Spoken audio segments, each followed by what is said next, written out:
Assalamualaikum warahmatullahi wabarakatuh. Apa kabarnya hari ini anak-anak? Alhamdulillah semuanya sehat. Ya, hari ini kita pelajaran pendidikan agama Islam.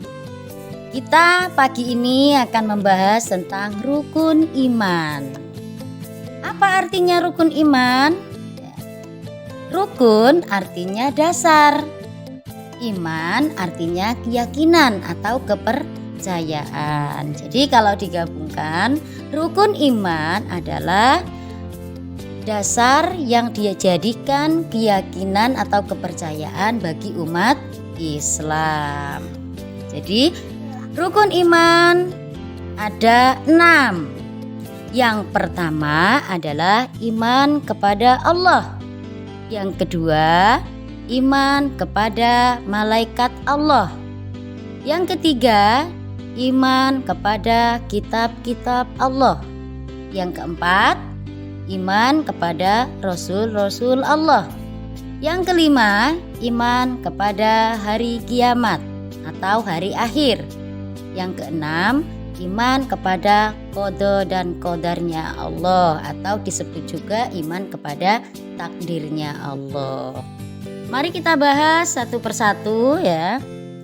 Yang pertama, iman kepada Allah. Iman kepada Allah artinya kita percaya bahwa Allah itu ada. Percaya kepada keberadaan Allah sebagai Tuhan yang Maha Esa. Tidak ada sekutu bagi Allah, tidak ada Tuhan selain Allah. Kemudian yang kedua, iman kepada malaikat Allah. Iman kepada malaikat Allah artinya kita percaya bahwa Allah menciptakan malaikat. Yang diciptakan malaikat itu dari cahaya. Dan malaikat-malaikat itu punya tugas masing-masing.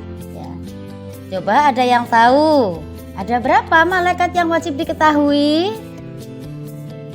Malaikat yang wajib diketahui ada 10 ya. Ada yang tahu siapa saja namanya? Ya. Coba yang pertama adalah malaikat Jibril. Tugasnya apa malaikat Jibril? Malaikat Jibril tugasnya adalah menyampaikan wahyu dari Allah. Disampaikan kepada siapa? Kepada para nabi dan rasul. Ya, malaikat Jibril adalah malaikat yang paling sering disebut di dalam Al-Qur'an, yang dikenal sebagai pembawa wahyu. Kemudian malaikat yang kedua adalah malaikat Mikail. Malaikat Mikail tugasnya adalah mengatur rizki, mengendalikan hujan, dan menjaga alam semesta agar tetap dalam keseimbangan. Jadi tugasnya malaikat Mikail itu adalah membagi rizki, mengendalikan hujan, dan seterusnya. Kemudian dilanjutkan malaikat yang ketiga. Ada yang tahu siapa namanya? Malaikat Israfil. Apa tugasnya malaikat Israfil? Tugasnya adalah meniup sangkakala atau meniup trompet pada hari kiamat. Kira-kira ditiup berapa kali trompetnya? Malaikat Israfil meniup trompet 2 kali. Yang pertama, tiupan pertama itu untuk mematikan seluruh makhluk hidup yang ada di dunia ini. Kemudian setelah makhluk hidup di dunia ini dimatikan semua oleh malaikat Israfil, ditiuplah sangkakala yang kedua. Untuk apa? Yaitu untuk membangkitkan mereka kembali pada hari kebangkitan. Ya, jadi setelah dimatikan tiupan yang pertama, tiupan yang kedua yaitu membangkitkan makhluk hidup kembali ketika hari kebangkitan. Kemudian dilanjutkan dengan malaikat Israel. Malaikat Israel adalah tugasnya mencabut nyawa. Mencabut nyawa setiap makhluk yang hidup di dunia. Malaikat Israel juga dikenal sebagai malaikat maut yang tugasnya adalah mencabut nyawa makhluk yang hidup di dunia. Kemudian dilanjutkan dengan malaikat mungkar dan malaikat nakir. Malaikat mungkar dan nakir tugasnya sama, yaitu menanyai manusia di alam kubur.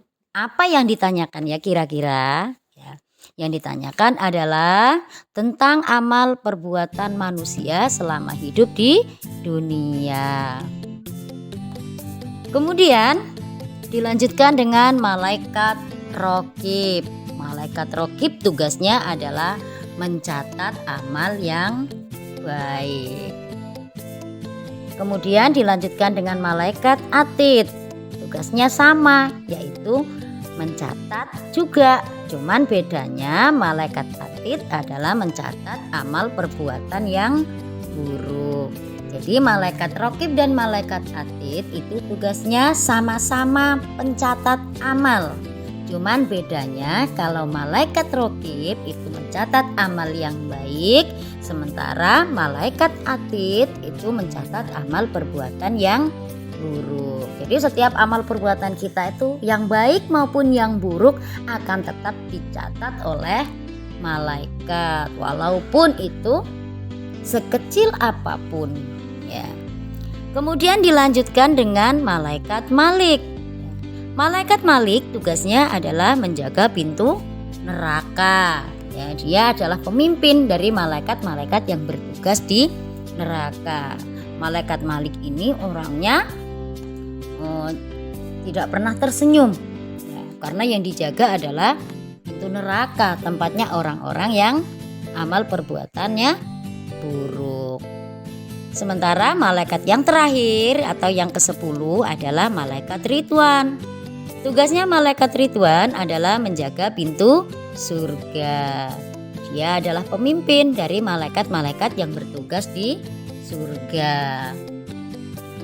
Malaikat Ridwan ini orangnya sabar, selalu tersenyum karena dia selalu merasa bahagia. Karena dia adalah menjaga pintu surga, tempatnya orang-orang yang baik, yang amal perbuatan baiknya banyak. Ya. Kemudian dilanjutkan dengan rukun iman yang ketiga, yaitu iman kepada kitab-kitab Allah. Iman kepada kitab-kitab Allah, yaitu kita harus percaya bahwa Allah menurunkan kitab-kitab sebagai petunjuk, sebagai pedoman bagi hidup manusia di dunia. Jadi ada 4 kitab Allah yang diturunkan kepada 4 para nabi. Yang pertama yaitu kitab suci Taurat yang diturunkan kepada Nabi Musa alaihi salam. Yang kedua kitab Zabur yang diberikan kepada Nabi Daud alaihi salam. Yang ketiga, kitab Injil yang diberikan kepada Nabi Isa alaihi salam. Yang keempat, yaitu kitab suci Al-Quran yang diberikan kepada Nabi Muhammad sallallahu alaihi wasallam. Yang mana kitab yang terakhir yang diberikan kepada Nabi yang terakhir. Kitab Al-Quran adalah kitab yang paling sempurna. Karena kitab Al-Quran adalah kitab penyempurna dari kitab-kitab sebelumnya. Kemudian dilanjutkan dengan iman kepada Rasul-Rasul Allah. Jadi kita harus percaya bahwa Allah itu mengutus para nabi dan rasul untuk menyampaikan risalahnya kepada umat manusia. Jadi nabi dan rasul itu jumlahnya amat banyak. Tapi yang wajib diketahui di dalam agama Islam ada 25 nabi.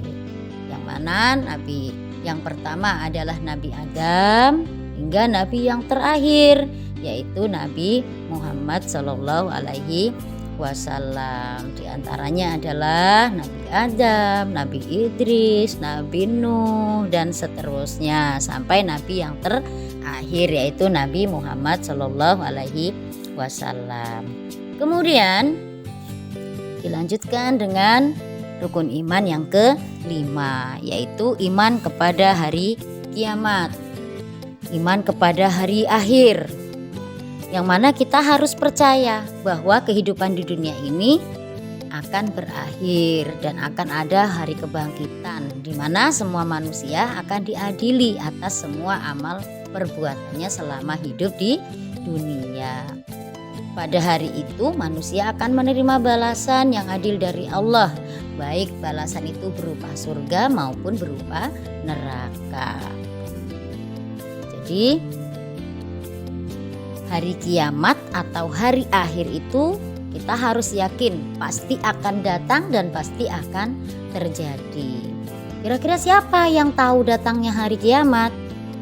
Wallahu a'lam. Tidak ada seorang pun manusia yang tahu. Hanyalah Allah yang tahu. Itu adalah rahasia Allah, ya. Kemudian rukun iman yang terakhir, yang keenam, adalah iman kepada qada dan qadarnya Allah, atau disebut juga iman kepada takdirnya Allah, yang mana kita harus percaya bahwa segala sesuatu yang terjadi di dunia ini sudah ditetapkan oleh Allah, baik itu takdir yang baik maupun takdir yang buruk, ya. Qada adalah ketetapan Allah yang telah terjadi, sedangkan qadar adalah ketetapan Allah yang akan terjadi. Jadi kita harus ikhlas menerima takdir dari Allah, baik itu baik ataupun yang buruk, ya. Kita harus ikhlas, kita harus tetap bersyukur apapun yang terjadi, dengan cara kita melaksanakan semua perintahnya Allah dan menjauhi semua larangannya Allah, ya. Mungkin itu materi pembahasan pada hari ini, anak-anak. Ibu akhiri. Wassalamualaikum warahmatullahi wabarakatuh.